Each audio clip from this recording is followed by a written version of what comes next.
RG Kar medical কলেজের রহস্য মৃত্যু, তবে কি আত্মহত্যা নাকি অন্য কিছু তা নিয়ে ধোঁয়াশা। উঠে আসছে প্রেমিকের সঙ্গে সম্পর্কে টানাপোড়েনের তত্ত্ব। গোটা বিষয়টা জানতে তদন্ত শুরু করেছে পুলিশ। জানা গিয়েছে মৃতার নাম অনিন্দিতা সোরেন। আরজিকর মেডিকেল কলেজের ৪র্থ বর্ষের ছাত্রী ছিলেন তিনি। তার প্রেমিক মালদা মেডিকেল কলেজের ৪র্থ বর্ষের ছাত্র। কিছুদিন আগে দক্ষিণ দিনাজপুরের বালুরঘাটের বাড়িতে যান অনিন্দিতা, তবে কোনো কারণে মনমরা ছিলেন। সূত্রের খবর, গত সোমবার প্রেমিকের সঙ্গে দেখা করতে মালদায় গিয়েছিলেন তিনি। পরিবারের দাবি তারা বিষয়টা জানতেন না। এরপরই তাদের ফোনে জানানো হয় অনিন্দিতা অসুস্থ। মালদা মেডিকেল কলেজে ভর্তি করা হয়েছে তাকে। কালকে জানতে পারছি। কিভাবে জানলেন?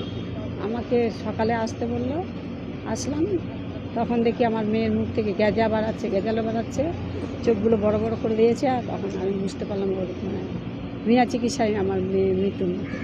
কে আপনাকে ফোন করেছে? ওই ছেলেটাই। কি বলেছিল ফোন করে? বলে আপনি আন্টি আসছেন, বলে আমি কালকে যেতে চাইলাম, আজকে বলছিস মানে? বলছে না, উনি মিতাকে ভর্তি করেছি তো, তাই আপনি আসেন।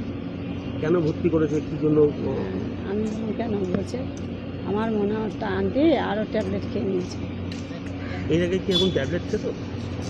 না, খেত না, কিন্তু ওই ছেলেটার সঙ্গে সম্পর্কে যুক্ত হয়ে আরজি করে একবার ট্যাবলেট খেয়েছে, মানে এরকম অশান্তি গণ্ডগোলে। ছুটে যান পরিবারের সদস্যরা। শুক্রবার রাতে অনিন্দিতার অবস্থার অবনতি হলে তাকে আরজি করে রেফার করা হয়, কিন্তু শেষ রক্ষা হল না। মাঝ রাস্তায় পরিস্থিতি বেগতিক বুঝে মালদা মেডিকেলে ফিরিয়ে নিয়ে যাওয়া হয় তরুণীকে। শনিবার সকালে সেখানেই মৃত্যু হয় ছাত্রের। পরিবারের দাবি প্রেমিকই খুন করেছে তাকে। ইতিমধ্যেই থানায় লিখিত অভিযোগ দায়ের করেছে মৃতার পরিবার।